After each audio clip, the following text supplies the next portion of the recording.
La question des réformes constitutionnelles et institutionnelles reprend une place importante dans les débats politiques togolais. L'Alliance nationale pour le changement veut prendre le devant des choses. Le principal parti de l'opposition togolaise entend très prochainement retourner à la rue pour exiger la mise en œuvre des réformes.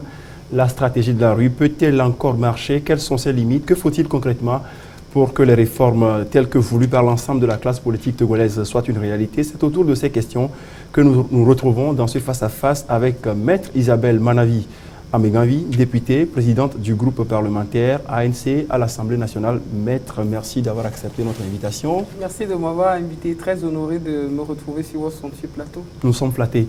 Et André Kani Afanou, défenseur des droits de l'homme, directeur exécutif du collectif des associations contre l'impunité au Togo, en abrégé CACIT. Merci d'être là également. Non, merci aussi pour cette opportunité que vous me donnez de débattre avec Maître Ameganvi, mais surtout de parler avec nos compatriotes aussi. C'est un dialogue indirect que nous faisons avec nos compatriotes. Merci beaucoup et à tous nos téléspectateurs, nous souhaitons donc la bienvenue à cette émission. Alors, l'annonce a été faite lors d'un meeting de sensibilisation organisé la semaine dernière à Lomé par la jeunesse de l'Alliance nationale pour le changement. C'est le principal parti de l'opposition togolaise, il faut le rappeler.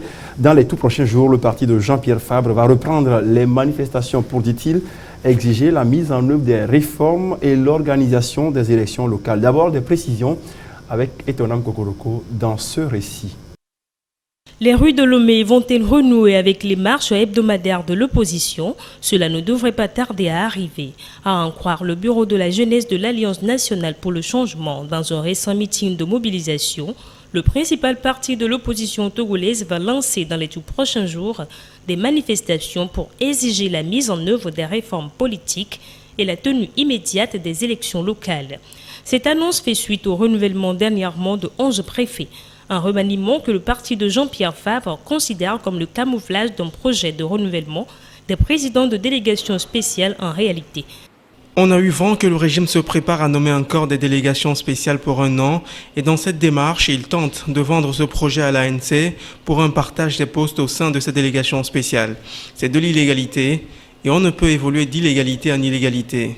Les réformes politiques ont été recommandées depuis août 2006 par l'accord politique global signé par la classe politique togolaise.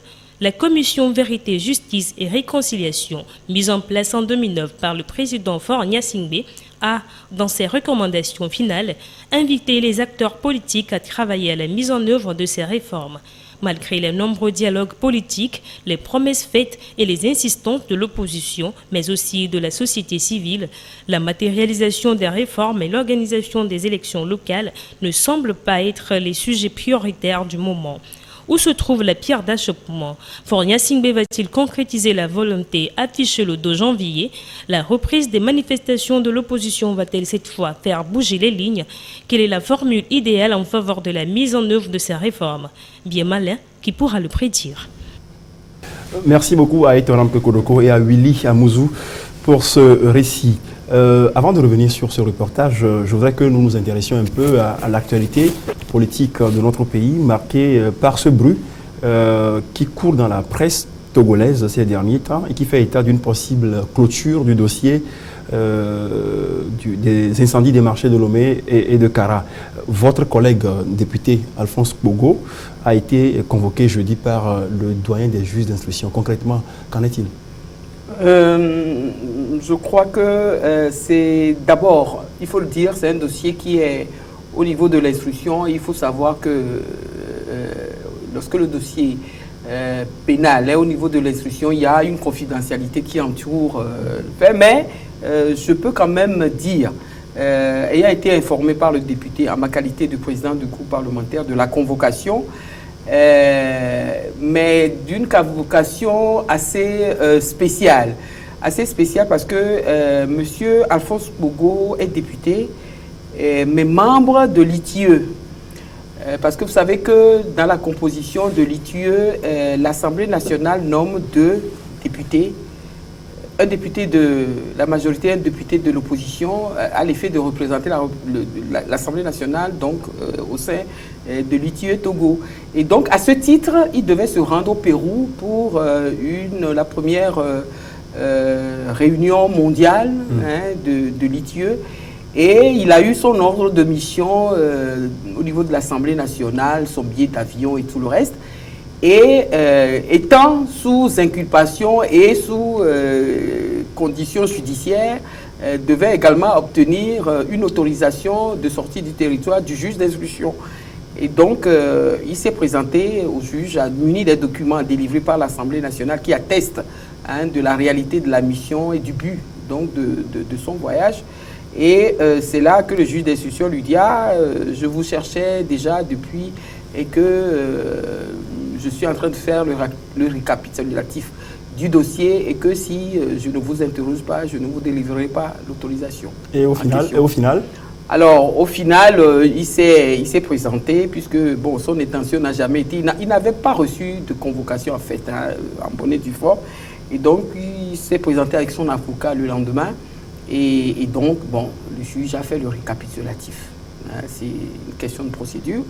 Et a fini par délivrer l'autorisation, la fameuse autorisation en question. André Afanou, vous qui êtes défenseur des droits de l'homme, une histoire qui commence d'une manière un peu bizarre, mais qui quand même, sur le cas Alphonse Bogo, qui quand même finit très bien.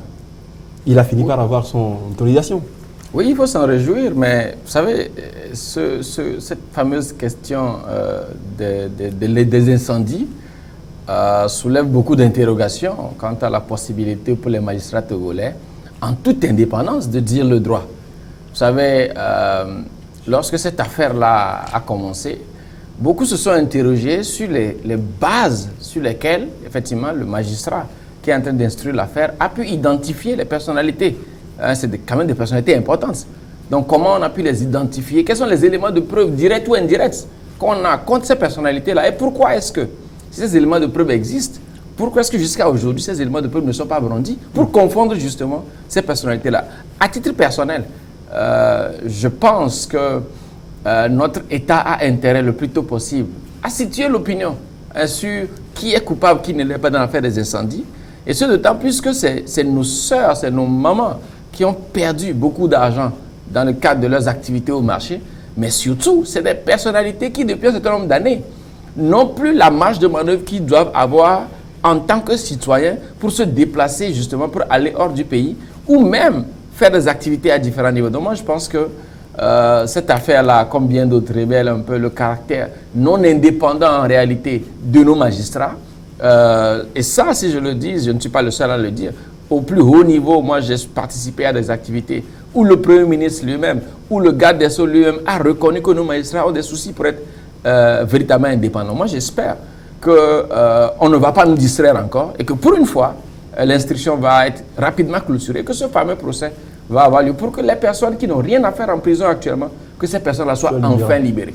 Voilà, comme Maître Isabelle Améganvi l'a dit tout à l'heure, il y a une certaine confidentialité qui entoure l'instruction, donc pour le moment, on ne peut pas aller plus loin que ça. Oui, mais ceci dit, on ne peut pas aller sur la procédure au fond du dossier, c'est tout. Mais cela n'empêche d'avoir son opinion politique.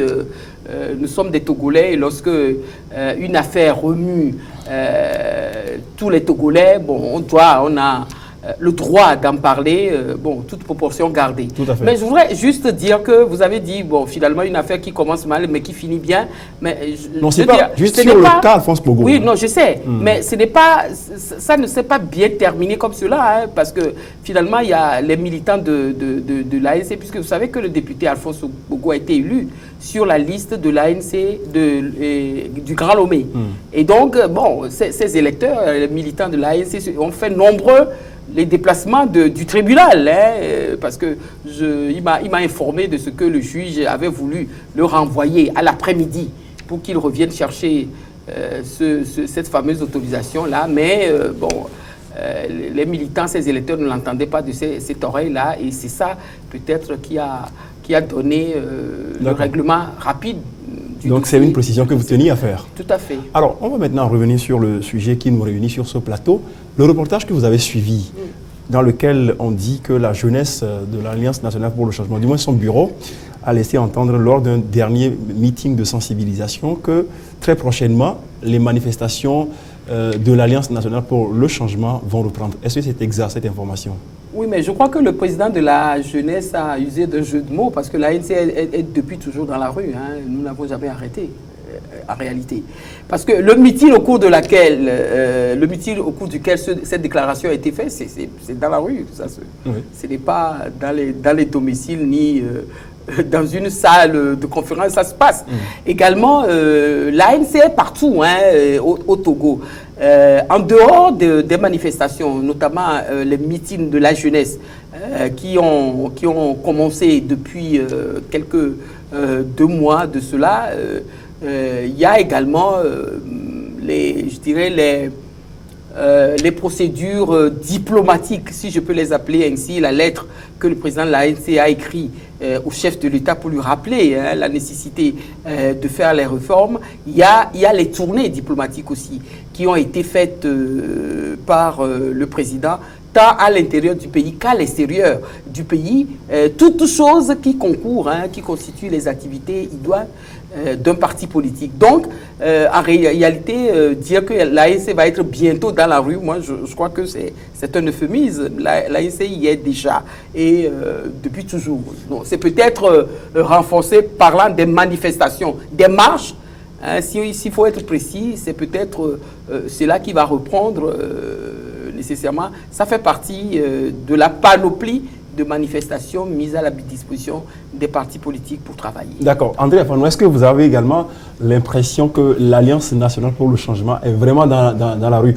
Parce qu'il faut peut-être rapidement rappeler qu'après la proclamation des résultats de l'élection présidentielle de 2010 qui avait vu la victoire de Faure Gnassingbé, l'ANC de Jean-Pierre Fabre a contesté cette élection, en tout cas la régularité de l'élection.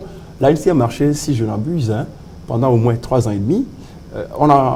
Avant d'arrêter, en 2015, il y a eu la réélection de Faure Gnassingbé. Mais est-ce que vraiment l'ANC est dans la rue, ainsi que vient de le dire Maître Ameganvi?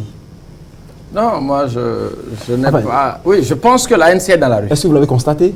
Mais non, comme Mme Ameganvi l'a dit, je crois que l'ANC est en permanence dans la rue. Maintenant, la question qui se pose, c'est peut-être de ça qu'on va débattre, c'est la question de l'efficience. Quel est le résultat que la présence de l'ANC dans la rue, à quel résultat ça aboutit? Moi, je ne suis pas dans, dans le secret des dieux. Je ne sais pas là où les décisions sont prises. Quels sont les objectifs que les cadres de l'ANC assignent à leur marche? Mais je pense que si la marche annoncée, en tout cas les marches annoncées à venir, ont pour objectif effectivement de se battre pour les réformes, ont pour objectif de se battre pour que les élections locales aient lieu, la cause, elle me paraît très noble. Maintenant, il faut questionner la méthode. Vous l'avez si bien rappelé, vous savez, depuis 2005, je dirais, l'UFC d'abord, l'ANC ensuite, essentiellement à partir de 2010, a beaucoup marché. Et donc, quand vous posez un acte, je suppose que c'est pour avoir un résultat précis. Je constate simplement que la plupart des marches qui ont été faites de 2010 à 2015 n'ont pas permis, dans l'absolu, d'obtenir les résultats qui étaient annoncés. Et on peut reprendre ces marches-là et les mots d'ordre qui ont été donnés à chaque fois. Du coup, que sur la question des réformes, la stratégie soit encore de marcher, moi, ça me laisse un peu perplexe. Je suggérerais, si je pouvais me permettre, que l'ANC, en dehors des marches, voie dans quelle mesure, et heureusement d'ailleurs que M. Jean-Pierre Fabre est aujourd'hui le chef de file de l'opposition.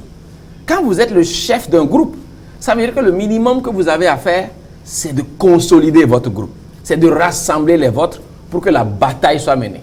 Et donc moi je pense que si je pouvais me permettre, s'il y avait quelque chose que j'aurais fait, si j'avais cette chance-là de travailler avec les collègues de l'ANC, je veux dire les compatriotes de l'ANC, c'est d'abord au préalable de voir dans quelle mesure organiser, ça dépend des noms qu'on leur donnait, mais organiser des rencontres avec les autres collègues de l'opposition pour réfléchir ensemble à la stratégie.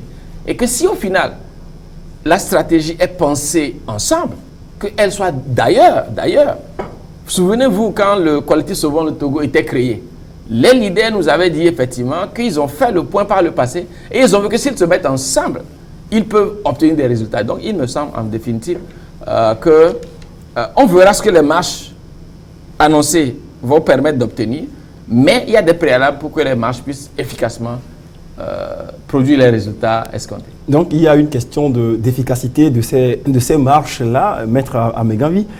C'est vrai, vous avez dit que l'ANC est en permanence dans les rues, mais est-ce qu'en prenant, on va dire, en se mettant en pole position dans la réclamation, dans l'exigence des réformes, comme vous le faites, parce que vous avez écrit une lettre au chef de l'État, vous annoncez donc des marches qui vont reprendre de plus belle, est-ce que ce n'est pas, je veux dire, que Jean-Pierre Fabre est en train de revêtir ainsi ces nouveaux habits du chef de file de l'opposition? Est-ce que c'est ça l'idée?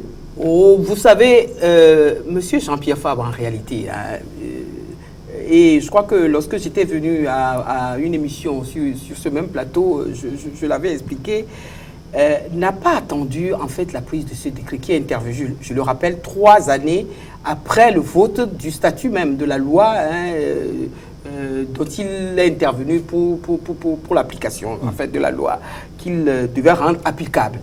Et donc, il a eu à poser des actes, hein, concernant les réformes depuis. Je rappelle que avant que le problème des réformes ne vienne et que le projet qui a été rejeté par la majorité à l'Assemblée nationale, notamment le groupe UNIR, ne vienne, c'est M. Jean-Pierre Fabre qui avait écrit à ce moment-là au chef de l'État pour lui dire il y avait eu le dialogue Togo Télécom 2 et autres et tout ça qui a donné lieu à des discussions jusqu'à ce que le gouvernement n'envoie ce premier projet-là qui a été rejeté malheureusement et contre toute attente par le groupe. Ensuite, il y a eu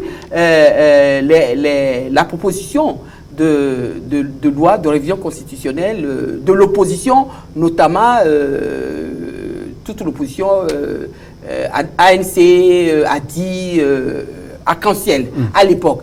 Et M. Jean-Pierre Fabre était également à la pointe, hein, de ce combat-là. Le sort, hein, qui a été réservé également à cette proposition-là, tout le monde le connaît.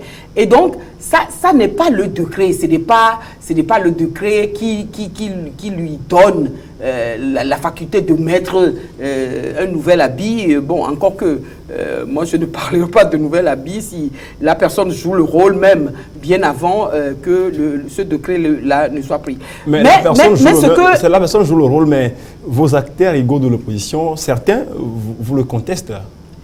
Oui, mais vous savez, moi je n'ai pas pour habitude, je vous l'ai dit ici, de polémiquer sur des inutilités. Vous savez, le problème des réformes au Togo est un problème très important. Le problème des locales, je l'ai dit ici, j'ai décliné ici notre programme pour cette année 2016, c'est les réformes, parce que le problème reste entier, il faut le régler, c'est les locales.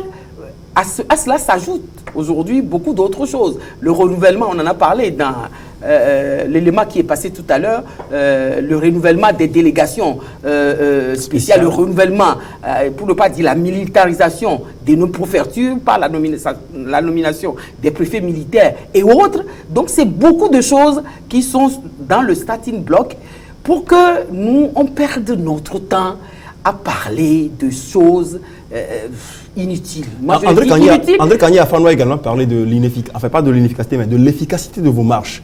Est-ce qu'elles sont oui, non, mais de l'efficacité des marches, mais vous savez, M. Afano est de la société civile. Et moi, je crois que le problème des réformes, le problème des locales ne regarde pas que les partis politiques.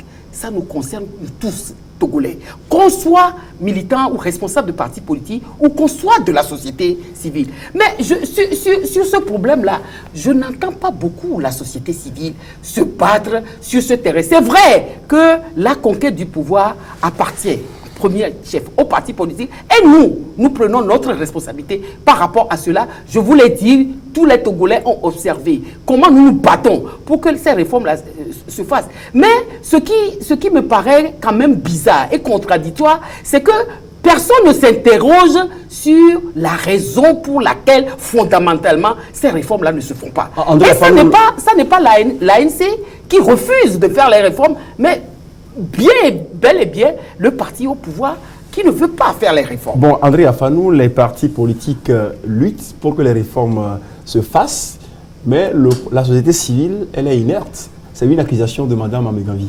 Non, c'est un constat. Je ne le considère pas comme une accusation. Je ne pense même pas, si c'était un constat, que ce soit un constat justifié. Vous savez, les partis politiques, effectivement, ils parlent beaucoup de leurs activités. La société civile, pas forcément. Moi, je voudrais rappeler simplement qu'à la veille, par exemple, des élections, nous étions, nous, au niveau du CACID, dans le cadre d'une plateforme citoyenne justice et vérité. Et nous avons sorti 2 mémorandums et nous avons sorti le dernier qui plaidait justement en faveur des réformes et nous disions 12 raisons pour faire les réformes. Et après, nous sommes revenus à travers 7 raisons pour lesquelles, effectivement, les réformes devaient être faites avant les élections. Mais parlant de la question de l'efficience, moi je voudrais saluer déjà l'action que l'ANC mène. Moi je pense qu'ils sont assez courageux par rapport à tout ce qui a été fait au temps de l'UFC. Moi j'étais sur une radio la dernière fois, je disais que quelqu'un comme Jean-Pierre Fabre, il est au devant de la lutte. Sur le terrain, on le voit. Ce que ne faisait pas forcément M. Gilchrist Olympio pour des raisons qui peuvent lui être propres. Mais une fois qu'on a dit ça, il faut s'interroger sur les positionnements de l'ANC par rapport à un certain nombre de questions. Avant les élections, la question c'est de savoir est-ce que les positionnements, les opinions que les cadres de l'ANC et le parti même ont défendus sont les meilleurs qui auraient pu permettre d'avoir des réformes. Nous avons pensé, par exemple, un certain nombre d'entre nous, qui avaient, à tort ou à raison, une alliance objective entre l'ANC et UNI. Parce que souvenez-vous, vous savez, en politique, je ne suis pas un donneur de leçons, parce qu'eux, ils sont dans l'arène, ils savent mieux que moi comment ça se passe. Mais moi, j'aime bien, pour avoir visité l'histoire de l'Afrique du Sud, j'aime bien rappeler que lorsque le président Mandela était en prison, souvenez-vous, le chef des services secrets en Afrique du Sud était en contact pour le compte du gouvernement avec Nelson Mandela. La plupart des négociations avaient été faites avec cette personne-là. Et donc, ça veut dire que sur le principe, pour qu'on puisse aboutir au résultat qu'on veut un jour, il faut que l'ANC, au-delà de la stratégie de la rue, ait des mécanismes qui lui permettent justement de rassurer ceux qui sont en face. Parce que ceux qui sont en face, si je peux caricaturer, c'est peut-être qu'ils ont les armes en main. S'ils ont les armes à la main comme une prise d'otage, ce n'est que de la caricature, hein. Comme une prise d'otage, vous ne venez pas vous muscler entre guillemets pour parler comme les Ivoiriens et vous montrer vos muscles et les gens vont laisser les armes. Non, il y a beaucoup de mécanismes qui doivent être déployés. Il me semble qu'à la veille, par exemple, de la présidentielle, lorsque l'ANC avait un discours qui consistait à dire lorsque Faure Gnassingbé va vouloir se présenter, c'est à la Cour constitutionnelle de trancher. Sur la forme, c'est un discours qui est bon. Mais dans le fond, tout le monde savait que tout ce qu'on attendait de l'ANC, c'est de dire que Faure Gnassingbé se présente ou pas. Ce n'est pas un problème pour nous. Cela aurait eu le mérite de mettre l'UNIR devant ses responsabilités. Parce que nous, au niveau de la société civile, on a discuté par exemple avec des cadres de l'UNIR. Ils disent non, si nous modifions la Constitution actuellement, ce n'est pas certain que cela ne soit pas utilisé par l'ANC pour effectivement empêcher Faure Gnassingbé de se présenter. Donc au final, je pense que on aurait pu obtenir ces réformes-là avant les élections. On ne l'a pas fait. Aujourd'hui, les marches qui sont annoncées, au-delà des marches dans la rue, quelle est la stratégie qu'il y a derrière? C'est la question que je pose. Maître Amégavi, vous savez, parce que là, c'est quelque chose... On a l'impression que... C'est quelque chose d'extraordinaire. À la lumière de ce qu'il dit, on a l'impression, à la lumière de ce qu'il dit, que vous n'avez pas forcément les meilleures méthodes de lutte. Oui, mais quand nous... C'est ce qu'il semble dire. Vous savez, j'ai posé le problème, le principe sur les réformes et les locales aujourd'hui en disant que ce n'est pas la chasse gardée des partis politiques. Si les partis politiques, nous, ANC, CAP 2015, n'avons pas la bonne méthode, ben je suppose que la société civile, elle doit l'avoir. Elle doit avoir la bonne méthode. L'essentiel étant que si les réformes sont notre problème à nous tous, eh bien, si les partis politiques n'ont pas la bonne méthode, je crois que la société civile, elle doit... On a vu ça au Burkina. Au Burkina, ce qui s'est passé au Burkina, ce n'est pas tant les partis politiques, hein. C'est plutôt beaucoup plus. La société civile. Mais ceci dit, oui. Je dis, nous, en tant que parti politique, nous prenons sur nous de prendre la méthode après discussion, en notre sein, avec nos partenaires de l'opposition, qui ont les mêmes objectifs, parce que tout à l'heure, il a parlé de rassembleurs, etc. et tout ça. Moi, je veux dire à M. Abfanou que nous, au niveau de la liste de CAP 2015, nous avons dépassé ce problème de union de l'opposition à tous les coups et tout ça. Nous avons dépassé ce langage-là parce que nous l'avons pratiqué à plusieurs reprises. Ça, il devait faire le constat également que ça n'a jamais marché. Et ça ne marchera pas. Et donc, nous avons dépassé ce problème de l'union de l'opposition, encore que moi personnellement, je n'ai jamais été d'accord avec ça parce qu'on ne peut pas vouloir quelque chose et son contraire, on ne peut pas vouloir la démocratie, on ne peut pas vouloir chasser le monopartisme et le remplacer au sein de l'opposition par le monopartisme de l'opposition. C'est pour cela qu'au sein de l'opposition, il n'y a pas qu'un seul parti politique de l'opposition, il y en a plusieurs. Ça prouve à tout le monde que nous n'avons pas les mêmes méthodes. Sur les réformes, même, nous ne sommes pas sûrs que tout le monde veut les réformes. On accuse la ANC, on a bon dos. Tout à l'heure, il a dit de dire que la ANC aurait dû, etc. Nous avons dit que c'est la Cour constitutionnelle. C'est comme cela que nous partageons, c'est comme cela que nous voyons, parce que nous estimons qu'il ne nous revient pas, nous, à l'ANC, d'offrir dans une constitution un troisième mandat à M. Faure Gnassingbé.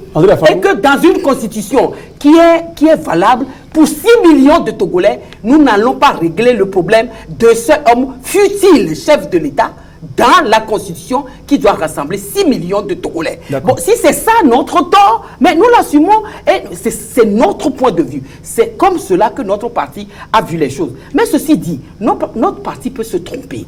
Mais ce que je dis, c'est que l'essentiel, les réformes et autres, c'est notre problème à nous tous. Et si nous, au niveau de l'ANC, de CAP 2015, nous avons la mauvaise méthode, nous utilisons la mauvaise méthode, que d'autres nous apprennent la bonne méthode qui permettra à obliger unir. Parce qu'il faut rappeler que, et ça, les gens ne le disent pas, il faut rappeler qu'au moment où nous nous bataillons pour les réformes, M. Faure Gnassingbé ne se cachait pas. Il déclarait Urbi Orba qui ne fera pas les réformes. Il a déclaré qu'il n'est pas pour la limitation. Mais le 2 janvier... La limitation de mandat... Le 2 janvier, Maître Amégavi, le 2 janvier, dans son discours à la nation, Faure Gnassingbé a clairement indiqué, laissé entendre que, voilà, il va ouvrir le chantier des réformes. Mais à la réunion de la CEDEAO, c'est lui et le président de la Gambie qui ont dit que... Vous parlez de 2015. Oui, mais qu'eux, ils ne sont pas pour les réformes. Même avant cela, il avait dit avant l'élection présidentielle de 2015, il avait déclaré que lui, il va appliquer la Constitution en cours. Or, c'est la Constitution en cours qui pose problème, qui devait être réformée. Alors, quelqu'un qui fait une déclaration comme ça,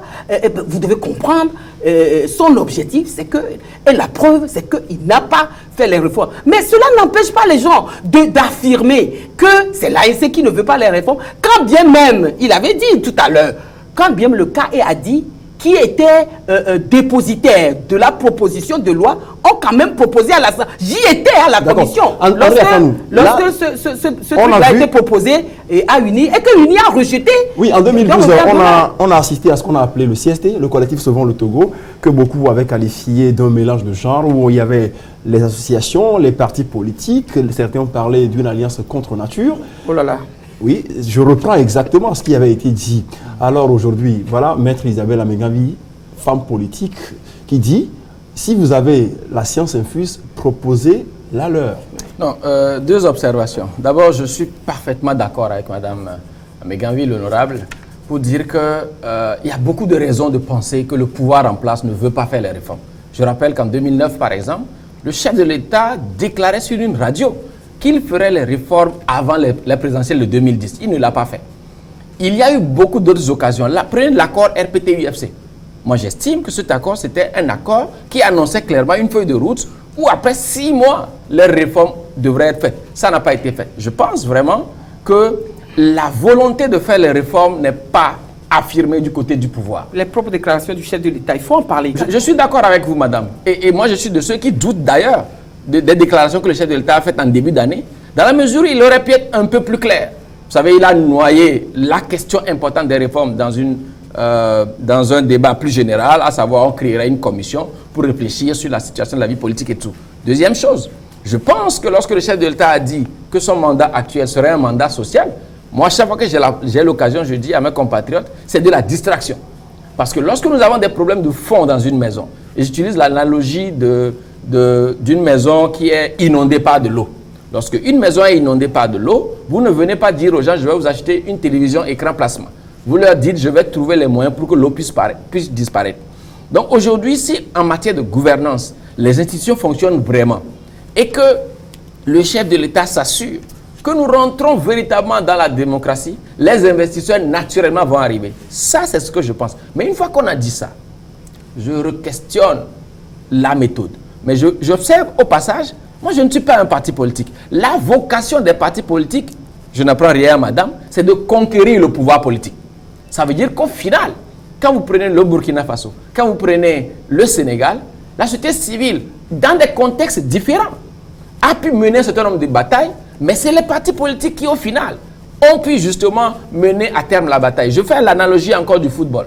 Lorsque vous jouez et qu'il y a un pénalty qui est offert à l'ensemble de l'équipe, et qu'Adebayor veut jouer ce pénalty parce que justement il a l'aura qu'on lui connaît, aura tout à fait légitime. Il faut qu'Adebayor marque. La première fois s'il ne marque pas, la deuxième fois s'il ne marque pas, mais dans les vestiaires, il faut que nous puissions dire à Adebayor, mais permettez-nous de faire un débat sur la façon dont... Qu'est-ce que vous dites? Qu'est-ce que vous insinuez par l'analogie avec Adebayor? Je n'insinue rien, j'affirme que jusqu'à aujourd'hui, la méthode utilisée par le parti principal de l'opposition ne produit pas les résultats annoncés. Je donne un autre exemple. Moi, j'ai suivi Mme Amegambi justement sur Radio Victoire. Déclarer que désormais, elle mènerait bataille contre le cas comme elle mène la bataille contre Je persiste et je signe. Je vais terminer si vous permettez, madame. Je rappelle qu'avant la Deuxième Guerre mondiale, tout le monde sait que Hitler a eu une ascension terrible. Et si vous visitez l'histoire de l'Allemagne, vous allez voir que les partis traditionnels à l'époque, ils passaient tout le temps à se battre entre eux. Et ils n'ont pas vu Hitler monter. Un autre exemple, je suivais un reportage sur Canal+, sur une des chaînes donc, françaises, la semaine passée, le week-end dernier. Le président Sarkozy, à l'époque ministre de l'Intérieur, et Jacques Chirac devaient ensemble faire gagner un contrat de près de 7 milliards d'euros à la France. Parce qu'ils se battaient entre les uns contre les autres, ils n'ont pas pu gagner cette bataille. Je peux multiplier les exemples. C'est pour dire au final que moi, on ne me convaincra pas que le quart actuel joue du côté du pouvoir en place. Donc j'exhorte simplement, si je pouvais me permettre, les leaders de l'opposition, non pas à créer un parti unique de l'opposition, ce n'est pas possible, mais sur des objectifs essentiels, on peut justement se mettre ensemble. Pourquoi est-ce que dans un pays comme la France, tout le monde se dit, si le Front National va au premier tour, donc la gauche et la droite, ils vont se mettre ensemble. L'analogie avec du football, hein, où on dit, si Adebayor joue avec les éperviers et qu'il y a un penalty, Adebayor prend la responsabilité en tant que capitaine d'abord, ensuite pour l'aura qu'on lui connaît légitimement. Lorsqu'il ne marque pas le premier penalty, un deuxième penalty, une troisième fois, il faut changer, n'est-ce pas? Vous savez, je ne suis pas très fan du football, mais je connais un peu, hein, à peu près un peu les règles du football. Mais lorsque l'équipe adverse commet des fautes et que l'arbitre, sur ce coup-ci, la société civile ne dit rien. L'arbitre qui doit sanctionner, réglementer, etc., ne dit rien. Et que l'équipe, comment voulez-vous que Adebayor puisse marquer lorsque l'équipe adverse ne respecte pas les règles du jeu? C'est de cela qu'il s'agit.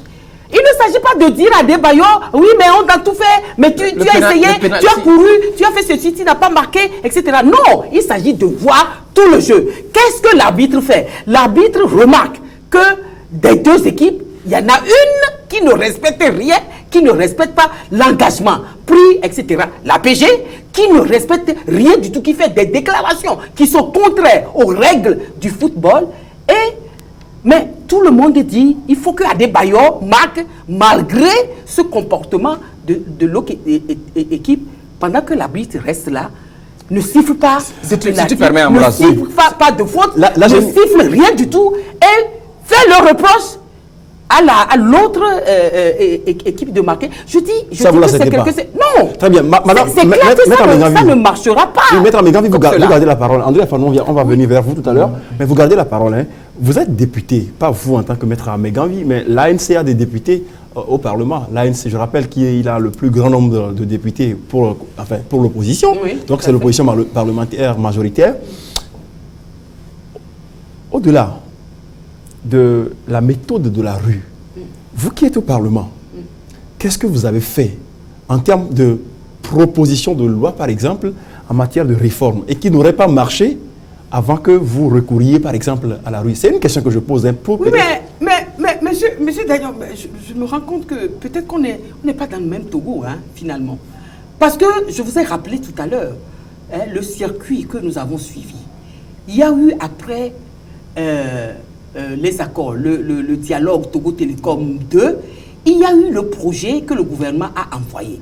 Lequel projet prenait en compte... Oui, ça je le sais. Voilà. Mais est-ce que ça suffit? Que contre toute attente, les députés de la majorité qui supportent le gouvernement ont rejeté et que l'opposition qui s'oppose au gouvernement a voté. Et après ça, vous n'avez plus rien fait? Après ça, mais il y a eu la proposition de loi déposée par les partis de l'opposition. Avec le cas également, parce que pour nous, les réformes, je l'ai dit tout à l'heure, c'est une affaire, un problème qui concerne tous les Togolais. Quand bien même nous avons des problèmes avec le cas aujourd'hui, nous estimons que pour les réformes, et nous l'avons fait. Vous avez vu, je ne veux pas rappeler les conditions dans lesquelles cette proposition a été faite avec le carré Adi, qui sont allés sur les zones en criant que nous ne voulons pas les réformes, ce qui nous intéresse, c'est ceci et cela et tout ça. Nous avons dit non. Nous, les réformes, mais nous voulons les réformes par tous les moyens. Nous les voulons. Nous nous sommes associés. Vous savez, à l'Assemblée nationale, ils étaient 6 à Arc-en-Ciel, 2 à Adi. Nous étions 16 à l'ANC. Nous sommes signataires parce que à 6 plus 2, 8, ils n'avaient pas le quota pour déposer une proposition de loi à l'Assemblée nationale. Merci beaucoup, Maître Amadou. Nous avons déposé une proposition de loi. Cette proposition de loi, M. Gagnon, je vous informe, elle est toujours pendante à l'Assemblée nationale puisque UNI a pris la liberté, les députés de UNI ont pris la liberté d'arrêter la discussion à la commission. Cette proposition de loi n'a même pas franchi le cap de la commission pour aller en plénière. Très bien. Voilà ce que nous avons fait. Et donc cette proposition est toujours dans le starting block de l'Assemblée nationale. Donc vous ne pouvez pas nous dire qu'est-ce que vous avez fait à l'Assemblée nationale. Je n'affirme pas, je pose une question. Voilà. Je n'affirme pas. Les députés de l'opposition, ANC, CAR et ADI, ont déposé une proposition portant sur les réformes constitutionnelles qui est toujours, nous estimons, parce que le travail de l'Assemblée, le règlement intérieur de l'Assemblée définit la procédure dans laquelle les propositions de loi sont déposées. Oui, c'est vrai. Pour nous, cette proposition de loi est toujours d'actualité parce que nous n'avons pas débattu.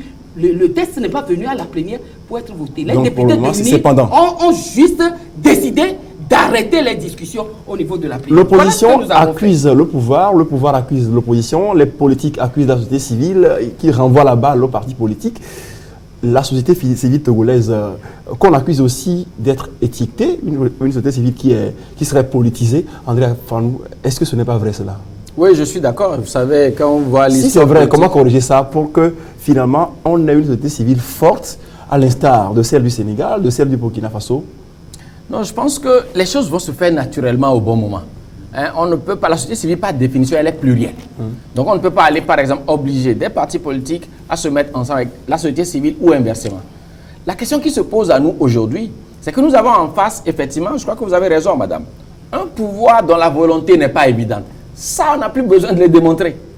De 1990 jusqu'à aujourd'hui, rares ont été les élections que le RPT d'abord et moi, je me pose une question sur la société civile elle-même. Je suis d'accord, je vais en arriver. Oui. De 90 à aujourd'hui, rares ont été les élections que le RPT d'abord unir ensuite ont gagné. Il y a eu toujours des contestations de ces résultats-là.